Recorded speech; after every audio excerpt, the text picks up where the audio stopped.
फैगासिनो दं बर'फोरनि मुंदांखा रंजाथाइ फोरबो बयनिबो आंगो रंजालि बैसागु फोरबो।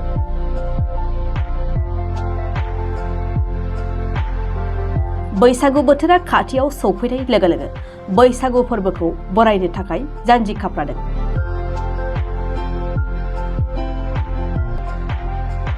बेबायदिनो सानजारि नोगोर बैसागु फोरबो आफादाबो खुंगा 9थि बैसागु बराय फोरबो खुंनो साखाफारा।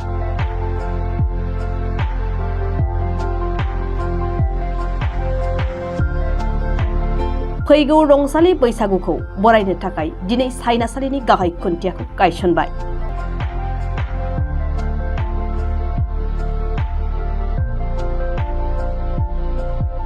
सानजारि नोगोर बैसागु फोरबो आफादनि बानजायनायाव फैगौ 13 एप्रिल खालार खालि धेमाजि जिल्लानि सिमेन्ट्रापुरि हालामनि सिङाव थानाय 2 नं लखलुं गामिनि गेलेग्रा फोथाराव सानसेनि हाबाफारिजों खुंफुंगोन बैसागु बराय फोरबोखौ।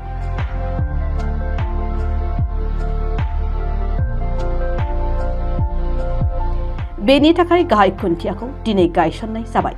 दिनैनि बे लाइ खुन्थिया गायसननाय हाबाफारियाव गायसनगिरि आलासि महरै बाहागो लायो एसपि बर' गोजौसिन गेजेरारि फरायसालिनि बारग' लेङाइ गाहाय फोरोंगिरि मुस्रि ललित चन्द्र बर' बिथाङा।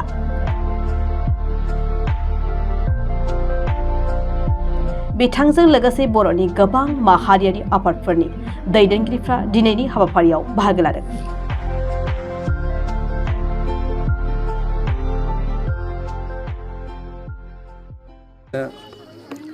नोंथांमोननि चेनेलखौ आं बरायबाय। दिनै बे 9थि जा बैसागु बरायनाय दा बेखौ मोनसे बानजाय आफाद दानानै बे संखं हालामनि 2 नं लुग्लुङाव खुंफुंनो थाखाय फैगौ सैत दाननि जोबथा अक्ट'खालि बेखौ लानाय जादों। दा बेखौ लानायनिनो दिनैहाय रेजिस्ट्रेसन कमिटिया गिबि खुन्थियाखौ गायसनदों। दा बेवहाय आंखौ लिंहरनाय हिसाबै आं फैनानै गायसनना खोब गोजोननाय मोन्दों। खारन बे हालामनि जेसेबांखि गामिफोर दङ बे गामिनि सुबुंफोरा फैनानै गोबाङैनो मदद होफैदों। आरो लोगोसे जेसेबांखि बर'नि जोंनि आफादफोर दङ थुनलाइ आफादखौ लानानै एबसुखौ लानानै इउनाइटेड बड' अर्गेनाइजेसन लानानै आइजो आफाद आरो धोरोमारि आफादफोर माइनाव आफाद बिदिनो गोबां रोखोमनि आफादफोरा फैनानै दिनै हेफाजाब होफैदों। आरो बे ओनसोलनिनो खोब मोजाङै हारिमु मोसाखावरि मोसानानै खोब गोजोनग्लाय होदों। थ' आं आसा फारिदों फैगौ जोंनि जा बरायनाय हाबाफारि खोब मोजां जागोन। आरो आं मिथिनाय बादि बे आफादा प्रत्येक गामिनिफ्राय जेसेबांखि जोंनि सिमेन्ट ओनसोलाव सानजा आरो सोनाब सिमेन्टआव सानजारि नोगोराव जाफोर रायजोफोर दङ बिथांमोना ओइदिनखालि लैहोर लैहोर फैना बाहागो लाफैगोन। आं आसा फारिबाय गासैबो मदद होलायगोन। जोंनि जा हारिमु जों लोगोसेयैनो जोंनि जेसेबांखि दोरोङारि खान्थिफोर दङ बेखौ नोजोर बोनानै गासैबो हेफाजाब होलायगोन। 5 अक्ट'आव बैसागो बरायनाय हाबाफारि खुंनायखौ लानानै दिनै गाहाय खुन्थियाखौ जों गायसंनाय जाबाय।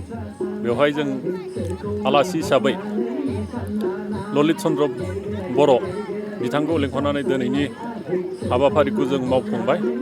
आरो जोङो गासै बर' माहारिनि हारिमुफोरखौ गोग्गोमै लाखिनो थाखाय जों गासै बर' माहारिफ्रानो जोङो साखाफारा खालामना होनांसिगोन जाहाथे मोजाङैनो जों हाबाफारिखौ मावफुंलांनो हायो। आरो बेवहाय दिनै जोंनि बर' माहारिनि गोबां माहारियारि आफादफोरा जोंजों लोगोसे हेफाजाब होफैदों। गासैबो माहारियारि बर' आफादफ्रानो।